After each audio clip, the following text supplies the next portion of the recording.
Hello and welcome to Bristol Ideas. I'm Andrew Kelly. One of our projects is Festival of the Future City. We look worldwide for the best writers on cities. One writer whose work has inspired us greatly is Jan Morris. I'm joined today by journalist, writer and broadcaster Paul Clements. Paul is the author of the new biography, Jan Morris, Life from Both Sides. He has written about Jan before. He edited a collection of tributes to her on her 80th birthday and spent 4 months at Oxford University, where he wrote the first critical study of her work, published by University of Wales Press. Paul, thank you for joining me today. Thank you very much for having me, Andrew.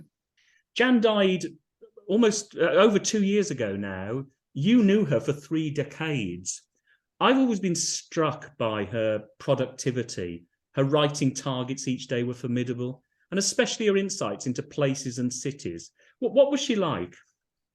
She was a very personable, friendly, easy to get on with person. I interviewed her on 3 or 4 occasions for quite a long period of time, maybe 2 to 3 hours, at her home in North Wales mostly. She came to Ireland sometimes, where I live, and I met her in London quite a few times as well.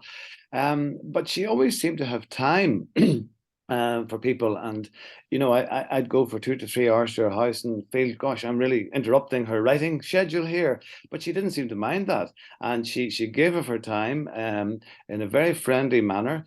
There were occasions, not so much with me, but at events where I would have met her, and at writing festivals, she could be quite prickly and testy and a little bit skittish in some respects, according to the organisers of some of those festivals.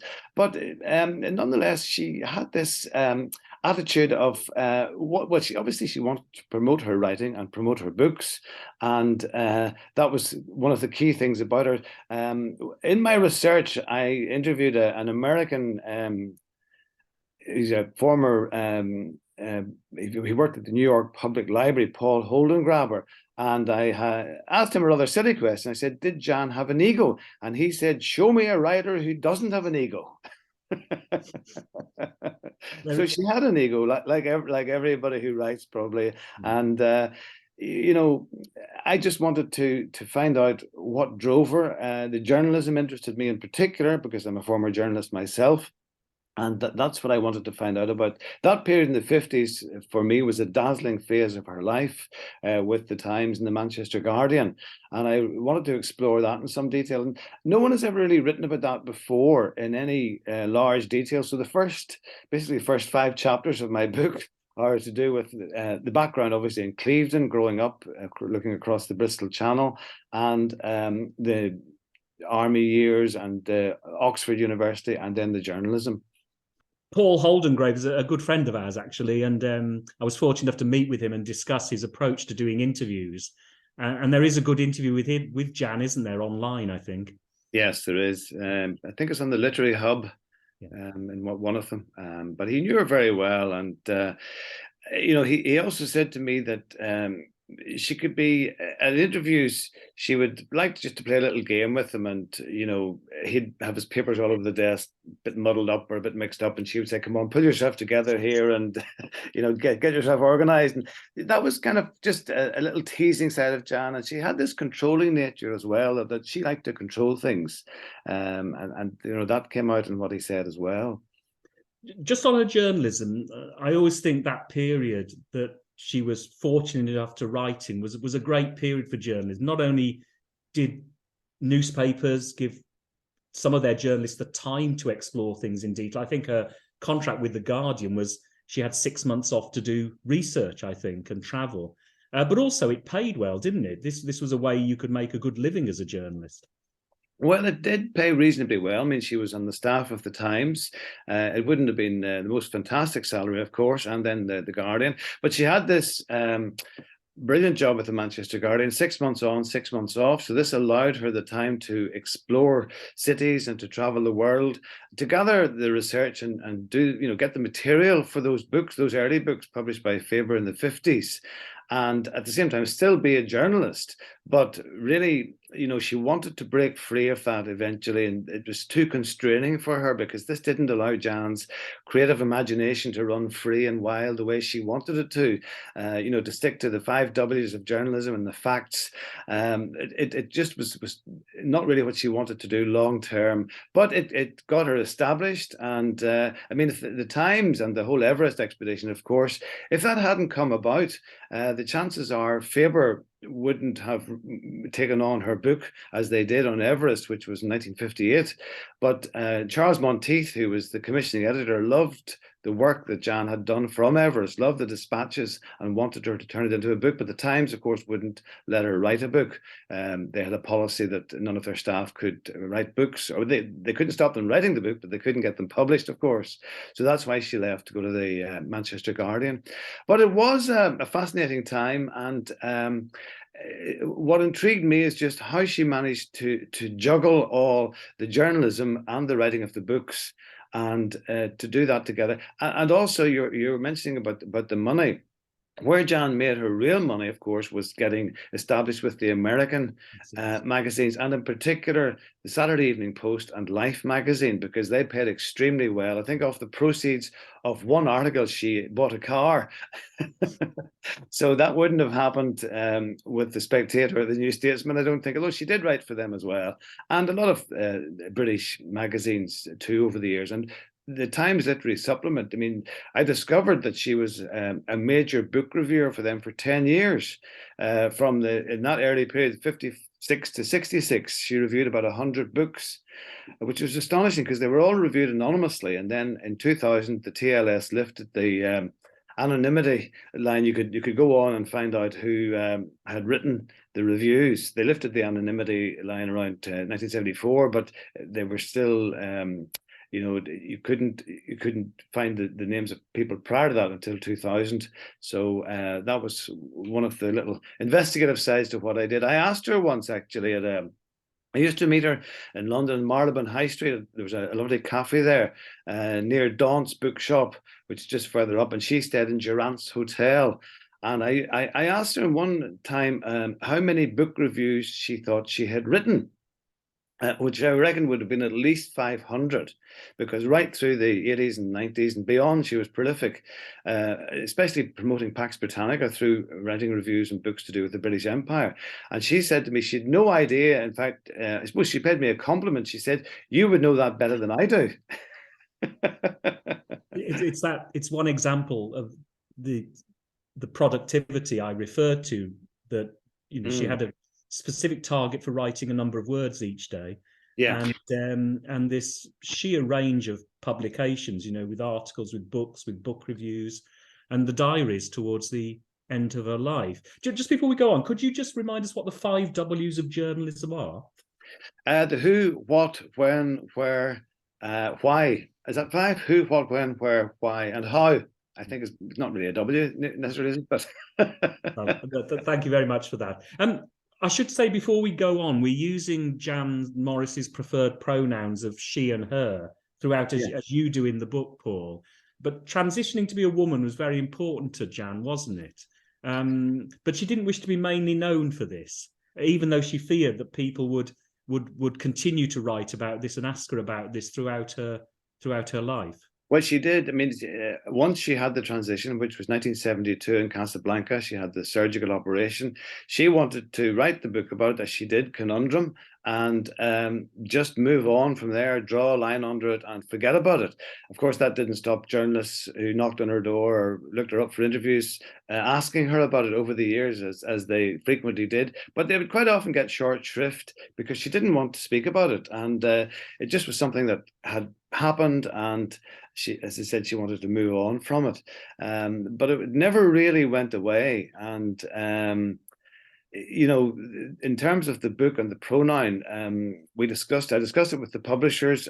Initially, I had written the first couple of chapters as James and he, and then in discussion with the publishers, we felt it was better overall to use she and her throughout the book. The exceptions being in citations for historical quotations and book reviews. If it was James or he, we didn't change that.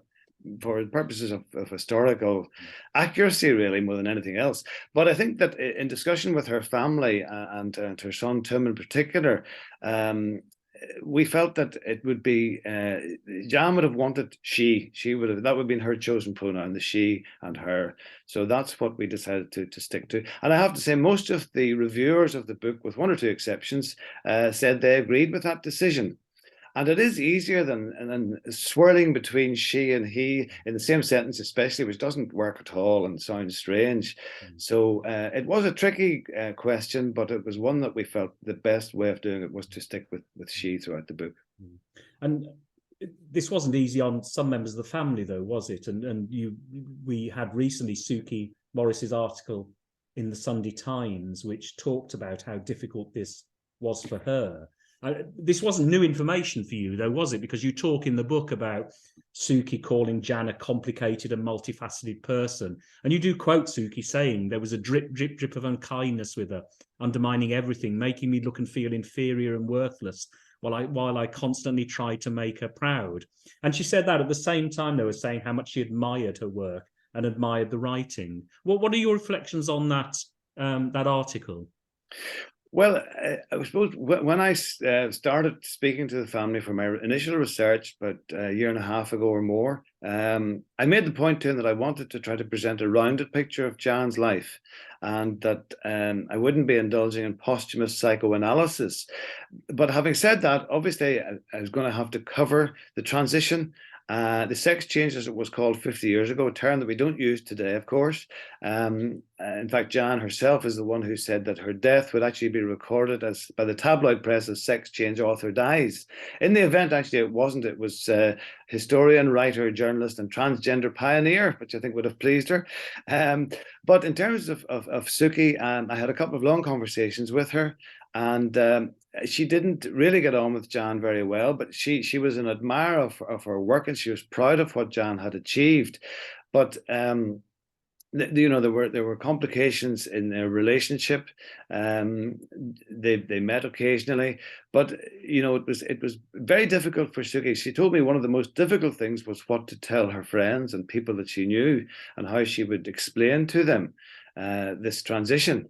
And she was very young at the time, and clearly it was going to be difficult for her to come through all that. And I think she has decided now to present her side of the story in quite a lengthy detail, setting out the reasons why she didn't like Jan. She found her cruel, and as you mentioned, this drip, drip, drip of unkindness. And she gives various examples of to prove and illustrate this point, which I have quoted from the book as well. We had a considerable amount of other detail. We didn't use all of it because there simply wasn't space, because I also spoke to her three sons, Mark and Henry and Tom, who had their own views on Jan as well. Henry leads a private life and doesn't say very much at all, but Mark and Tim give me some opinions as well. So there is this rounded picture. It's important, I think, to achieve, and that is quite complicated. Jan being a complex person, and Suki's approach to it was that there are many Jan Morrises, is what she said, and as you rightly said, she was multifaceted. There were so many different sides to her, and I spoke to probably well over 100 people, actually, because I placed letters in the Spectator, the Oldie, and the TLS, and about between 50 and 60 people wrote to me with their views and their thoughts on Jan and their opinions on her writing, and so many different sides to it. So there were all these different aspects to her that I tried to condense then and to bring into the book. But obviously some of them didn't get included because there simply wasn't space. Let's turn to cities now, because I want this to be the focus of the interview, as I mentioned. Yeah. To me, Jan's writing about cities are the things that I've grasped most of all. And one of the first cities that she had experience of, in fact, is Bristol, isn't it? She gave her an early start in journalism during the Second World War. And she had a fairly lowly job on the Western Daily Press. Yeah, that's right. Western Daily Press. She was a cub reporter, essentially. Around the end of 1943, I think, and into 44. And Bristol, of course, had been devastated in the Luftwaffe attacks in 1941 and 1942. So it was really a city on its knees then. She got to know it, covering courts and inquests and all sorts of events in the city, but also got to in contact with the American troops who were based there. You know, they'd come over as part of the war effort, and I think it was near Bristol Hippodrome they were actually based. But she heard them performing some nights, and this gave her a great an early love of the United States and American people. And I think two of the people she mentioned specifically were Cary Grant was one who has a Bristol connection, of course, and Cagney, James Cagney. So you know, this was just an early look at a city, and it did give her a good feel for it. She loved the quirky side to Bristol, and the little hidden courtyards and alleyways, and I think they're called the Christmas steps that go down there. And she'd have a story for all these, because obviously history was such a big part of what she wrote about. And the culture of any city was something that intrigued her, and that was something that she would focus on. And yeah, for those Financial Times pieces, which are quite astonishing actually, that she wrote those. She was, I think, well into her 80s when she wrote all those pieces, and it was maybe once a month for about possibly 10 years for the FT. And I said to her once in a telephone conversation, I said, would she not think, this was about 2017, would she not think of publishing those pieces in a separate book? And she said, no, I've got enough books about cities already. It turns out that practically not all those pieces, but many of them appeared in her posthumous book, Allegorizings. That's right. That's right. So she didn't get another use for them. Yeah. I mean, I wanted to read you a bit from a Financial Times piece she wrote in 2009 about Bristol. I'll just read from this now. Yeah. I first came to Bristol during the Second World War. The city had been cruelly blitzed, and much of its centre was in ruins. There was wreckage and abandonment everywhere. But somehow, amid the sad shabbiness of it all, I sensed something intrinsically grand, something almost gilded. I was puzzled, and to this day, I still find myself bemusedly pecking away at Bristol's identity. To my mind, the place is not much like anywhere else. And I always regret that we never got a book by Jan on Bristol, having read this material and other things she wrote about the city. Yeah, I don't know if she ever felt it could stretch to a book, because she obviously did the book on Oxford, and that was a place that was close to her heart, as you know, as well, having been at the choir school there, and then at Christ Church in later years, and living near Oxford.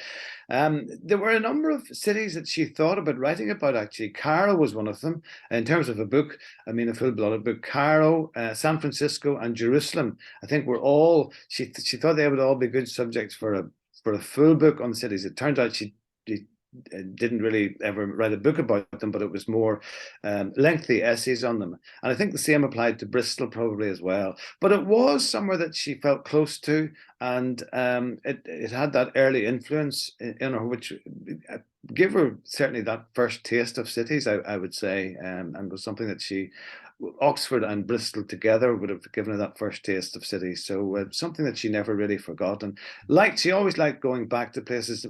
I mean, right through from about 2008 to 16, for those Financial Times articles, she kept returning to cities, whether it was America or the Middle East or the Far East, looking back at how they were 50 years earlier or 60 years earlier. So that also gave her new material to write about. One of the books you've mentioned already, Among the Cities, Jan wrote in that she'd visited and portrayed over 3 decades most of the chief cities of the earth. It was city life that interested me, she said, and living as I myself always have deep in the countryside, it was above all among the cities, those most fascinating of all creations of human energy and ingenuity, that my long journey took me. And it's always struck me how important cities have been to Jan, as I've mentioned. But you feel that some of this work, indeed much of this work, is underestimated in her overall. To a certain extent, I think her early work in the cities has been forgotten about.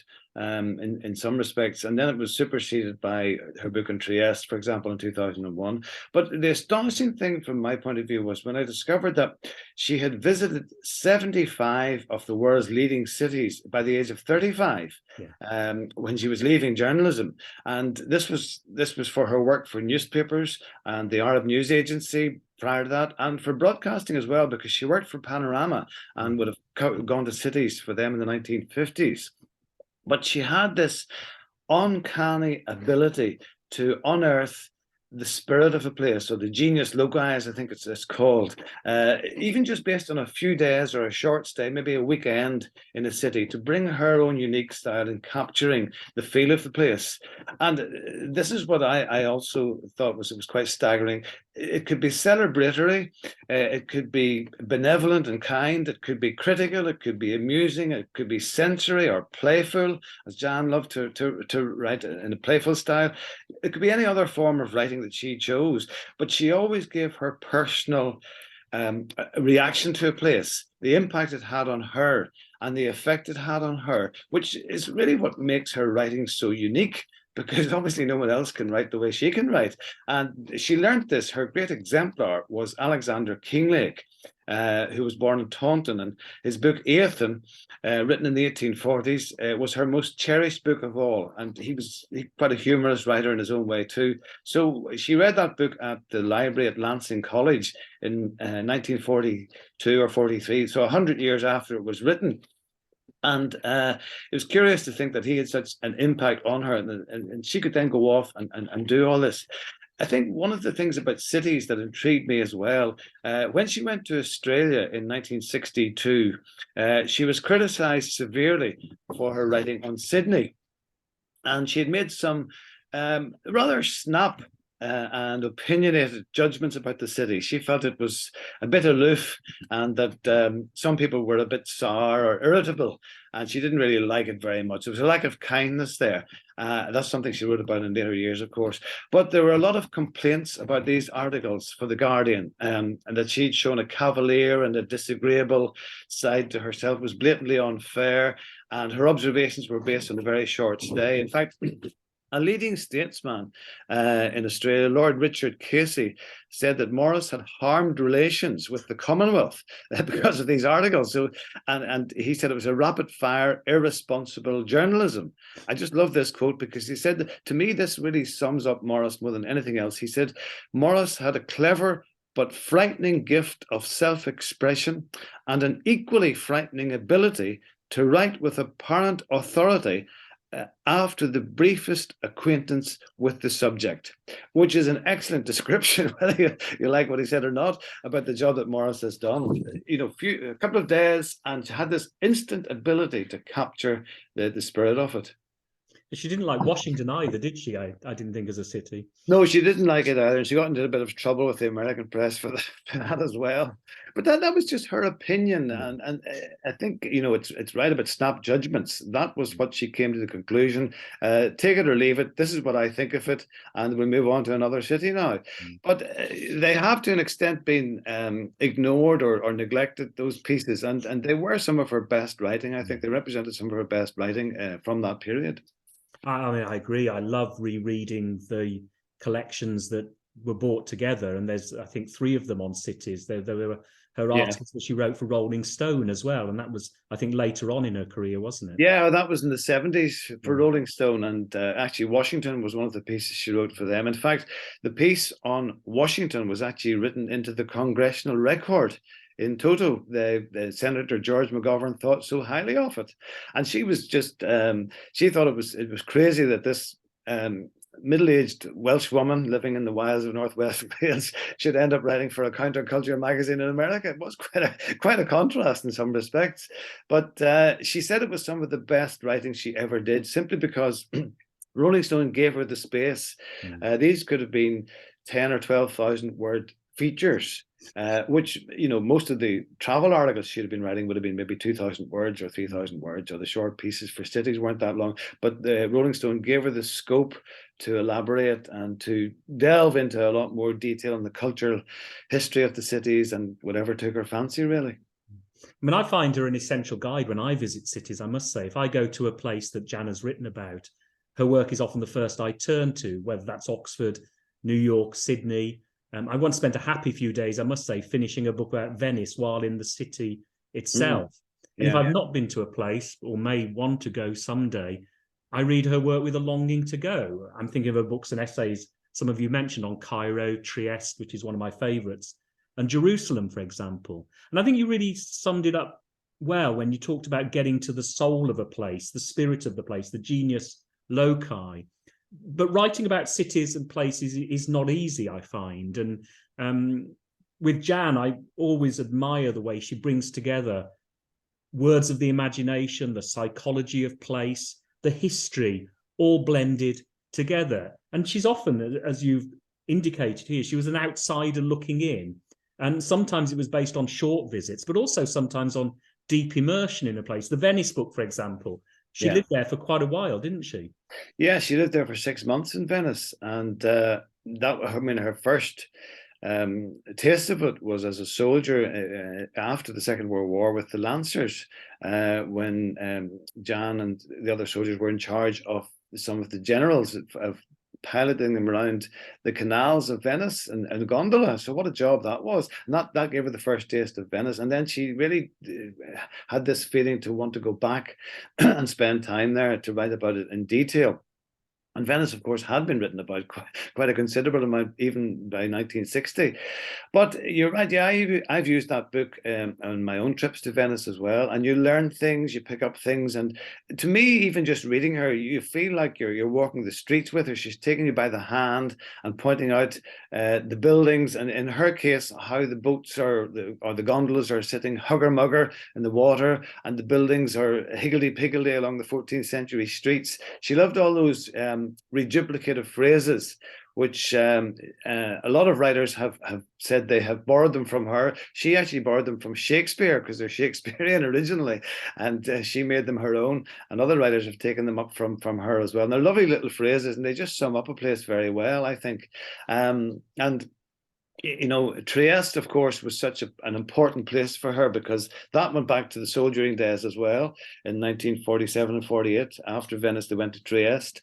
And that was a place that remained long in her imagination, of course. And it was to be 50 years before she'd actually get around to writing the book about it, of course, you know, in 2001. But just a couple of little quirky stories. She often used to tell me that people would write to her or would contact her to say they'd been to Venice or Trieste or wherever it was, or Cairo, and they'd say to her, I didn't see the city that you saw. It was a completely different place to me. And Jan would say, well, of course, you silly oaf, you wouldn't see the place that I saw. How could you possibly? So she would laugh at that. And then for her book on Trieste, which I reviewed for The Observer in 2001, I had the temerity to suggest that a map would be useful, just to guide you around, you know, to tell you where the waterfront is and the cathedral and the main square and the cafe where James Joyce had his coffee and so forth. And I met her then in Marylebone High Street at the cafe where we used to meet, and she'd read this review, and she didn't like me suggesting that a map would be useful. In fact, she was very strongly opposed to it, partly because I think for her Trieste is a kind of a hallucinatory city. It's bricks and mortar, yes, but it's a different style of place, and it's in the imagination part of it as well. So I got the book signed by her saying, this little ego biography, which does not, in capital letters underlined, need a street map, exclamation mark, exclamation mark. She liked exclamation marks too. But I was intrigued to see that was her last book. Well, she said it was her last book. Of course, it wasn't, because she went on to write a further 7 books, I think, at least. But I was intrigued to read a lot of the other reviews in Britain and America and elsewhere. And I think about half of the critics said a map would be useful in the book. I'd agree with so that. You can draw your own conclusions or confusions from that. I think one of the important things about her is how she approached writing about cities. You know, we constantly look about how you should write about cities, and Jan really got it right almost all the time, or certainly the vast amount of material I've read that she wrote about cities. I mean, there was that basis of immense research in a place.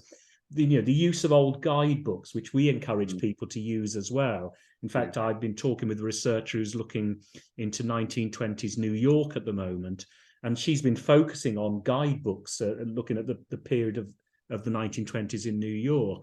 She visited everywhere, of course, but she preferred, I read, to talk to dentists and barbers rather than visiting a museum. And she was also interested in the sound of places, and also about the smells of places as well, which of course comes through in the Venice book.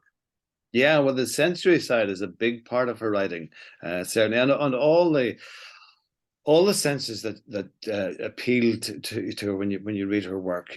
That's a huge thing. But the research was very big. She would have done some research before going off, I think, but a lot of it would have been just left to chance and people she came across by happenstance. And she might have gone to the doctors or the dentists or the barbers or wherever it was as well. And she certainly would have brought guidebooks with her. I mean, Badacres, the old Badacres would have been important to her, and many other old guidebooks. She'd have gleaned information from them. So I think a certain amount of it would have been that there was a journey that began before the journey itself began. So she might have done some advanced research.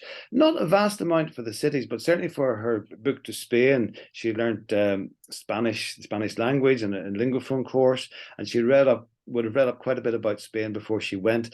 But the curious thing from my point of view was also how she developed this love of cities, and yet she chose to live in England anyway, in villages, in Ickham in Kent and Waterperry in Oxfordshire, and then chose to live in a remote part of northwest Wales, or an area that was completely different to the southeast of England.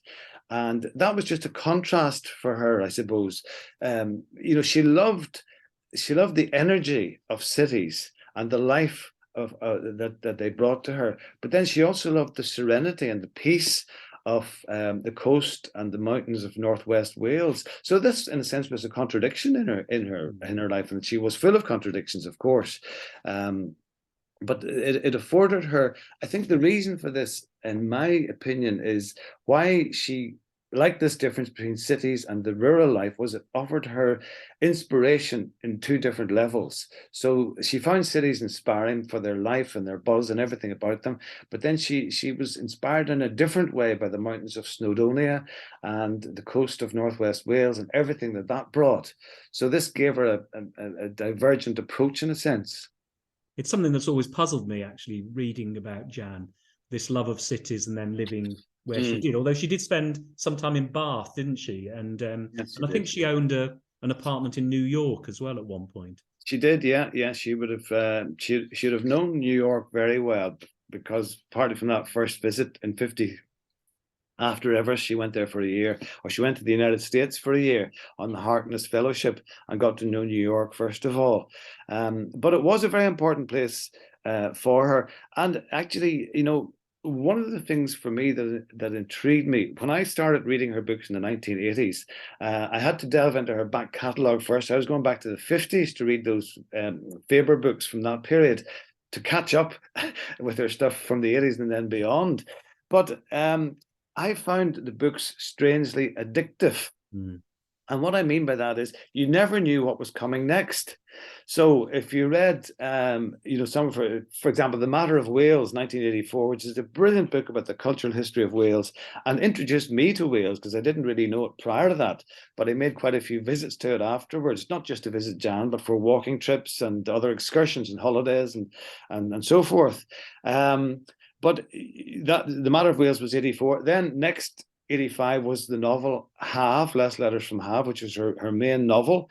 And then a couple of years later was Manhattan 45, which went back to Manhattan immediately after the Second World War. Completely different book again. And then 2 years later, Pleasures of a Tangled Life, her autobiographical sketches from 1989. So there's 3 or 4 books, all completely different. And the other thing about it too is crossing the time spans with the Mahuntleth Triad. She covered the period of 400 or 500 years ago, then the present day, which was the 1990s, and then what it would be like in an unspecified time in the future. And Pax Britannica, of course, going back to the start of the British Empire and right through that period, right up to 1965. So that was across time spans. So she loved this genre of crossing the eras and the periods of time. And that's another side to her writing as well that sometimes doesn't get really thought about very much, but it's something that always intrigued me.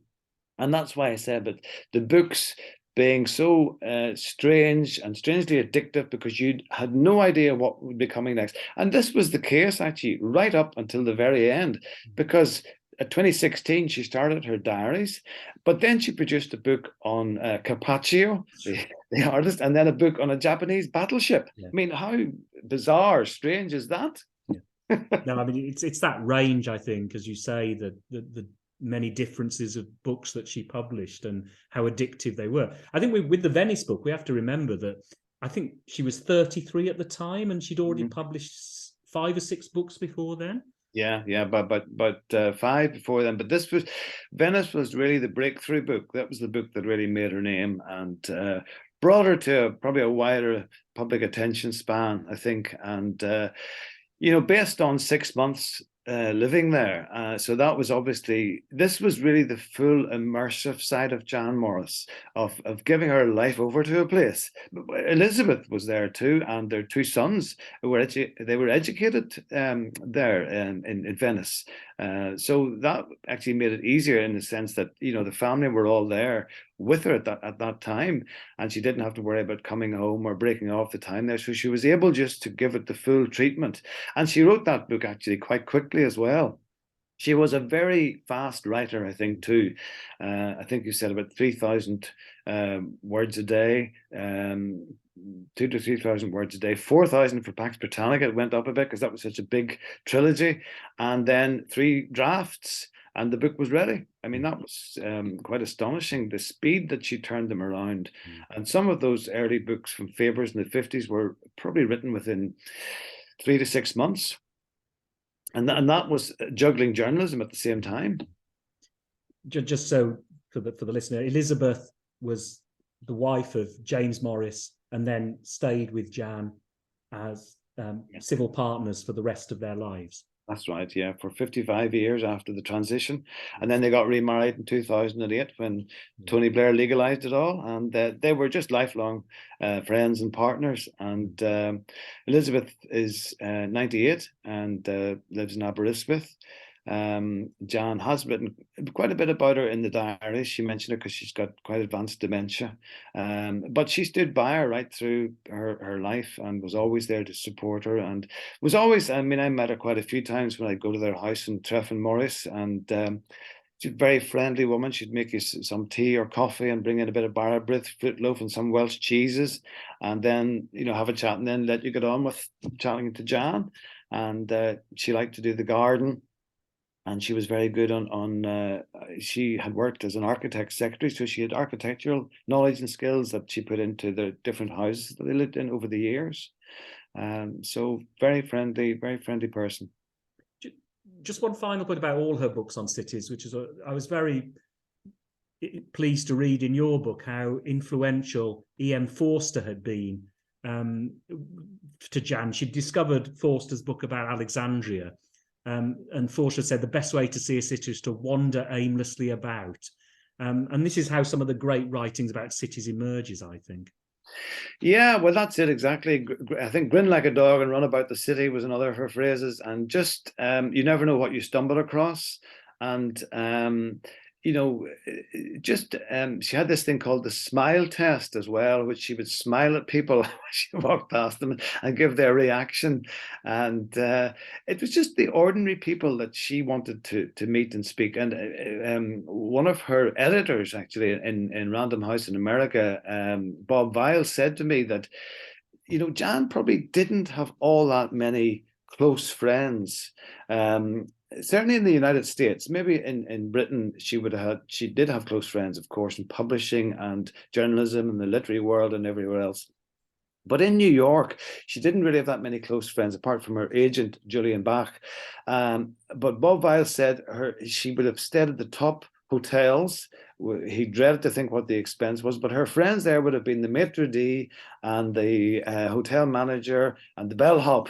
those have been the people she would have got stories from. And I do think the Manhattan book, Manhattan for 1945, is a wonderful book, isn't it? It's focused on one year, a great year in New York City. And again, deep research, use of fiction, use of old newspapers. I thought it was marvelous book. Yeah, it was a tremendous book, and she spent a lot of time in the New York public libraries researching it and going through old newspapers and even just looking at the old advertisements from the time and reading a lot of other books. I mean, her books she does draw on a lot of other writers. There's always, generally speaking, in those type of books, I'm not sure about Manhattan 45, but certainly Pax Britannica, there's a very detailed bibliography, which I think is wonderful. I love bibliographies because it drives you to other books and makes you aware of books you didn't know about. And Jan loved doing that. And that book, Manhattan 45, has a very large number of footnotes as well, which was a little specialism of hers that you know about, I'm sure. She'd go off to somewhere. I mean, she especially used it in Pax Britannica, where she goes to Darjeeling, for example, and explain what it was like at the height of the Raj and the parties in the lawn and the bands, marching bands, and the croquet and the ladies having their tea. And then she'd say, but when I was there in 1965, there was no sign of any of the empire. It had long gone. And put a little story in about what it was like in the present day. And she did the same with Manhattan as well and brought it up to date. But it's a tremendous book, and just an example, as I said, of that. You'd never know what to expect next. How could you possibly know what she'd bring out next? Which is why it was such a pleasure to look forward to what she would be bringing out, because it was completely unexpected by and large.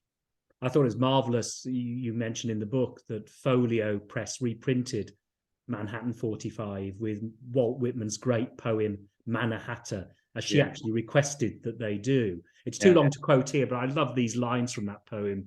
Broadway, the women, the shops and shows, a million people, manners free and superb, open voices, hospitality, the most courageous and friendly young men, city of hurried and sparkling waters, city of spires and masts, city nested in bays, my city. Do you think it was Jan's favourite city too?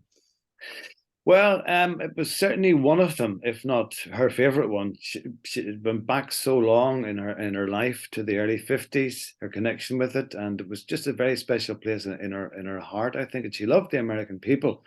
And I mean, she ended up writing, I suppose, 3 books about New York, which is quite an achievement in its own right. And she just loved going there and loved everything about the feel of the place. And that period, and you can imagine it just even in your own imagination, 1945, like, well, what a period it must have been immediately after the war. There was so much happening, there was so much life about the place, such a buzz. And that just energized her, even just writing about it and thinking about it. And then, experiencing it just a few years later, as she did.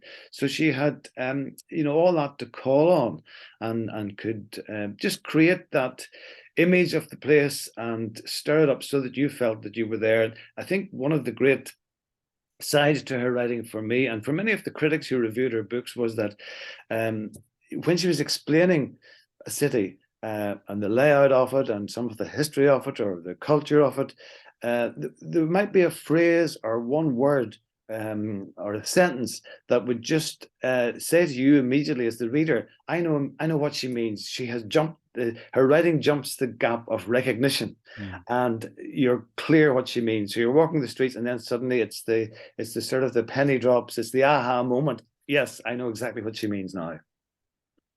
The final non-fiction work I wanted to talk about, we've talked a little bit about already, which is the book about Trieste and the meaning of nowhere. And as you mentioned, this was meant to be her last book. Remarkably, she was 75 now and writing this, again, a remarkable book, I think. And in a way, I always think it's a summation of how she thought and wrote about cities.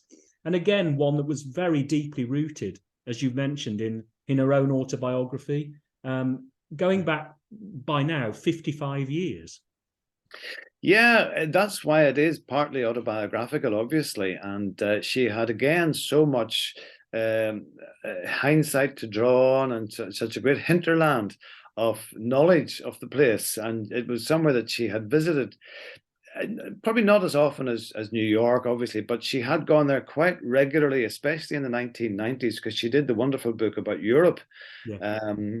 based on 50 years of traveling back and forth to Europe. And that was based on a series of Times articles called On the Road that she wrote on a occasional, maybe once a month basis for 5 years. It started off, I think, for a few months and it lasted for 5 years. So that turned into her book on Europe, 50 Years of Europe.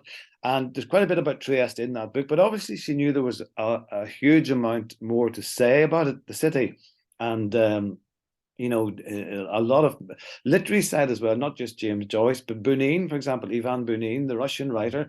I think she's 4 or 5 pages of him and references to him in the book because she wanted to write his biography, but she didn't get around to doing it. She did Lincoln and Jackie Fisher, of course, as well. So she didn't get around to doing Bunin. But knowing Jan, then no material would go to waste. It wasn't a waste of time exploring writers or thinking about them and writing about them. She brought this into her Trieste book, along with just her own sensibility and her own historical knowledge and so much else that played into it. It is a wonderful book, I think, and I think, she felt it was just something she had to document. She had to get it out of her system. She had to get it down. And isn't it a wonderful thing to have, I suppose, 50 years of hindsight to call on to bring that material up and to then turn it into a book that just has got so many different sides to it and is actually, it's not a travel book, as you know, Andrew. It's unclassifiable to an extent because it's autobiographical, and there are many different sides to the cultural history, the buildings, the architecture comes in, and that's the thing actually we haven't mentioned an awful lot about, but the architecture was a huge side to Jan Morris's writing, which is, again, forgotten about largely. That came about through the cities, of course, and visiting cities and writing about them. But it was a very important side to her life and her writing too. And I think, especially in England and Wales, she would always have a Pevsner by her side. I'm sure when she went to Bristol, she would have delved into Pevsner. She liked to quote from him, and would draw on his skills and ability and experience and knowledge, and would defer to him and to many other writers too who were experts in their field. She never regarded herself as an expert really, but she had a tremendous architectural knowledge, and that comes out in Trieste as well as many of her writing about cities too. But why did you think Trieste as a city haunted her so much? I mean, she wrote so deeply about it and thought about it for so long. What made a city like Trieste for her want to write about a place like that? I think it was just back to that period of being in the Lancers for those about 3 years. It was 47, 48, 49. It was a special period of her life. And it was something that never left her. I suppose likewise Venice as well. But Trieste was different because it was a much smaller place in a sense, and it was much less well known. And it was also a city that was, it was on the cusp of the old Austro-Hungarian Empire. It was a place apart. Nobody knew what was going to happen to it because of Tito, what Tito might do next in 1946. And the Lancers were there in a peacekeeping role, but nobody knew what way that was going to go. So there was this degree of uncertainty about the place. And that appealed to Jan. Ambivalence, one of the key aspects of her entire life, I think, ambivalence and equivocation, and so many of those sides to her life. That was probably what made Trieste such an important place for her. And I'm not sure how much of the book she had written in the decades between 49 and 2001.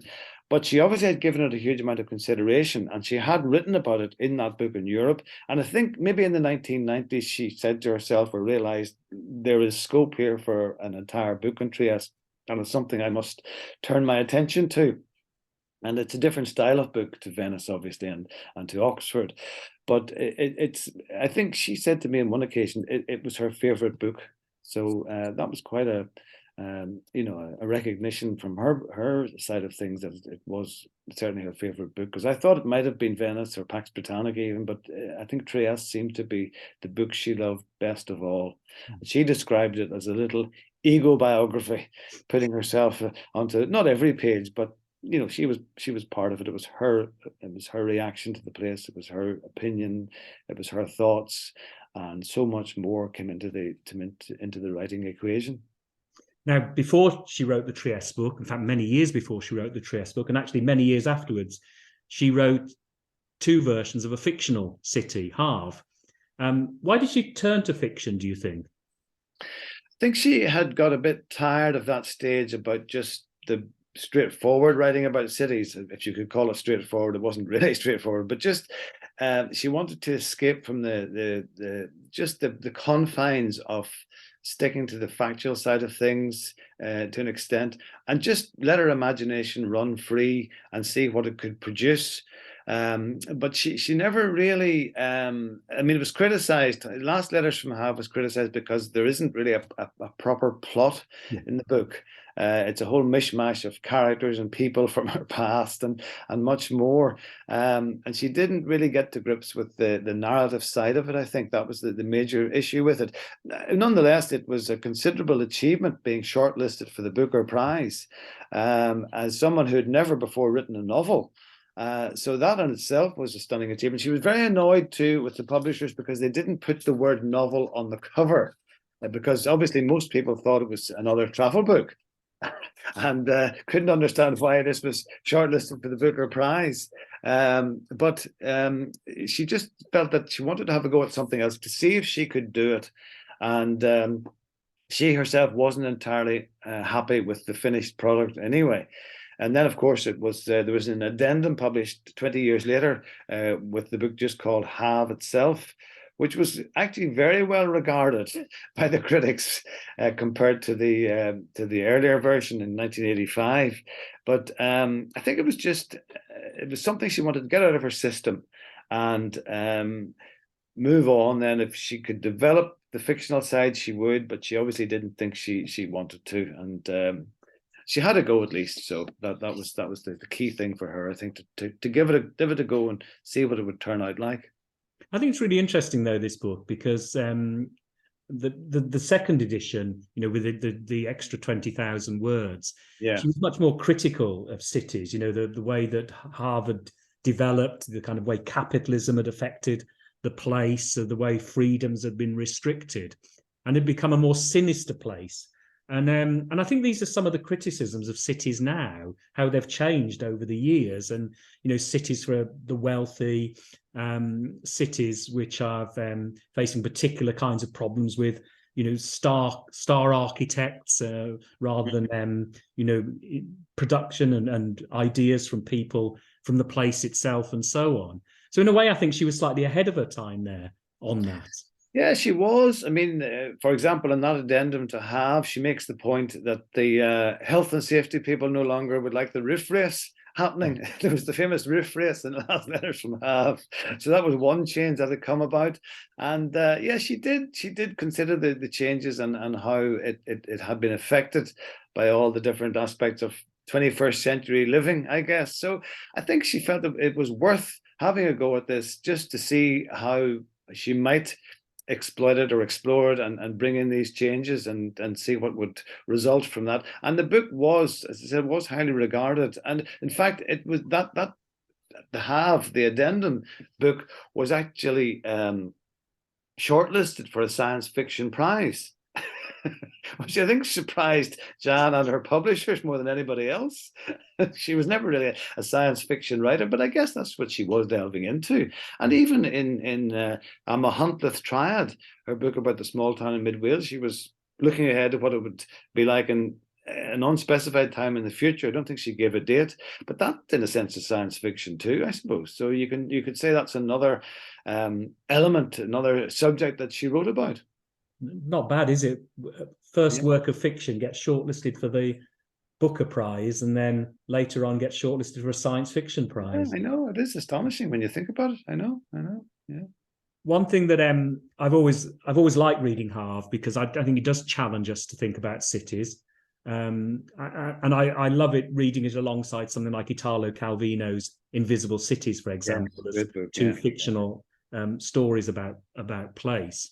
And I think just the way she blended together the different elements of city life and living, the history, the autobiography, but also her as an outsider, gave us these wonderful books. And as you mentioned, it wasn't just books about cities that we have. We also have film material. I've seen bits and pieces that she made for Panorama, for example, but they've been enough to make me think, well, maybe we should include, a kind of collection of Jan's pieces made for film and television in our film festival we run alongside our Festival of the Future City. But I guess it depends how much material has survived, really. Well, the Panorama reports, I think there were 9 different reports that she did on various places. From Hong Kong was one, and Ickham. She did a panorama on Ickham in Kent, where they'd been living. So that material should be in the BBC archive, certainly. And then she did quite a bit of television work for the BBC in the early, well, she did 1982, she did a piece, documentary on Wales, which coincided a couple of years later with the Matter of Wales coming out. I think that was a 2-part series, but she then did quite a major 5-part series in 1997, I think it was, in the 90s. Going to Trieste. She chose 5 different locations. I think Trieste was one of them. Cairo was another, and New York possibly. So there are 5 different cities, looking at them through her eyes and what they meant to her. So that's available. And there's other material. There's quite a bit, of course, online of interviews that she's done, and set piece interviews at festivals and with various people over the years too. So there is a considerable amount that would be worth searching out for a film festival, I would suggest. And it's the side of her that's probably not so well known, especially going back to the 50s, the Panorama reports. Most people wouldn't be aware of them. So there would be a lot there. And then Pax Britannica, I don't think she ever really did it. There was a BBC television series at that time, but Jan didn't like that. She thought it was a terrible series, and it was a complete muddle and a mess, and she complained about it. And I think they drew on Pax Britannica for that series, but she wasn't involved in any of the television work, as far as I recall. But she didn't like what it represented or what it came out like at all. So it's very difficult to attempt to translate 1,500 pages into a few hours of television, as you know. And she wasn't involved directly with them, but she said she did meet the crews on her research around different parts of the world for her Empire book. But she didn't like the end product in television terms. Of course, her book, she always said that Pax Britannica is the intellectual and artistic centerpiece of her life. And you would imagine you'd think she'd say that would be the best thing she ever wrote, and she did describe it as that. But then I think in conjunction with Trieste, they would be the two, if you like to call the trilogy one set of books, and Trieste as her favourites. I think we'll certainly look into Jan Morris on film about places. I think it will give an insight into places and cities that we otherwise don't get. And also, I think there's immense value in some of those early filmed material. I was recently doing a project on James Baldwin and New York, and found a little panorama piece he did to camera about New York City. Really? A remarkable 8-minute piece, which we'll rarely see the light of day unless we can bring it back to attention like that. So I think we'll definitely look into this, and thank you for your comments on that. There is a book, there is a book on panorama. I think there's a guy, Richard Lindley, wrote a book on it some years ago. There's probably more detail on that about the films, I'm sure. But yeah, they would be fabulous to see. And there are other sort of interviews with her kicking around, because her son Tim, did a longish interview with her for the Cheltenham Festival of Literature in 2018. She didn't attend it. I didn't attend it. I was invited to attend it, but I couldn't because I had to go into hospital myself at that time, so I couldn't make it. But Tim interviewed Jan for about 45 minutes, and that's available on video somewhere or other. I mean, that would be kicking around. So there's other material that you wouldn't really know about, Well, we'll certainly look into that. Trieste wasn't her last book, of course, even though she said it was going to be. And I think it was The Observer who said she had more retirements than Frank Sinatra. And Yeah, that's right. the two final books that well, there were a number of final books in a way, but the two diary books did include a lot of material about cities in them as well, a kind of reflective look at some of them, I thought, as well as her thoughts on the place she was living in, which of course in Wales was another important place for her. I do find those diaries actually quite moving, as a Yeah. final piece, set two pieces of writing. They are quite sort of simple and straightforward pieces, but they reflect the texture of her life. And I got the impression from them that because she was in her early 90s at that stage, she didn't worry really about what she said or what she wrote in them. Excuse me. It wasn't a concern to think back and look back about something that maybe she wouldn't have wanted to speak about, say, in the 1980s or the 90s. And one example of this was looking back to Oxford in the 1930s, which was a heck of a long time ago. That would have been 80 years ago, when Jan was a chorister at Christchurch Cathedral. And just one little example of something that I wasn't aware of, she said in the diary that she, because she'd been in the choir singing, obviously, and had written quite a bit about this in Conundrum, but what she'd never said was that she actually played the organ. I don't think she played any hymns in the organ. She played La Marseillaise in the organ, and she said it would be heard all the way down St. Aldate's. So this was new territory for me, and she was giving away more information that she'd never before been known about, as far as I'm aware. And perhaps it's to do with the fact that as you get older, a lot of people will tell you this, you don't remember what you had for breakfast yesterday, but you remember what happened 85 years ago. Maybe it was to do with that. I don't know for certain. But there were stories that had never come out anywhere else when I read those diaries, because I ended up including them, managing to squeeze them into the biography, because it was quite late on to get those in. But I did get in some of those stories because they illuminated her early life in even more detail. And in Conundrum, she is quite, ambivalent about certain aspects of her earlier life and her life generally. But to me, those diaries are very important in terms of shedding a light on so much of her life, really. At that stage, 91, 92 years looking back on it. And in fact, believe it or not, Tim had told me she was working on a third selection of diaries, which I don't think she'd got very far with it before she died. But it's quite an achievement to leave those two sets of diaries for public consumption. I think, at the end of your life, wonderful achievement to look back on that. And as far as I'm aware, Jan never kept a diary during her life, although nobody is 100% certain about that. But we don't think she kept a diary because she would have kept detailed notebooks, which are in the National Library of Wales in Aberystwyth. And I've seen them on a couple of visits. So there's a lot of detail in those notebooks, but they're not diaries. And obviously that's fundamentally different, because it's not what I did today or how I feel about this today. It's just where I've been today. And that was part of her research. But there are no diaries that, as far as we know, that are in existence. And I mean, her son Tim has said he doesn't know where those diaries might be, because some of the reviews of my book did point out that this wasn't the full story, which I never said it would be anyway, but that the full story would come through her diaries.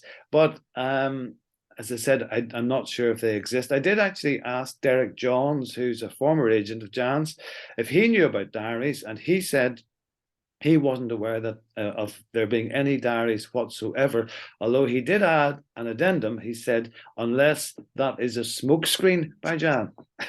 It could be, and it could be.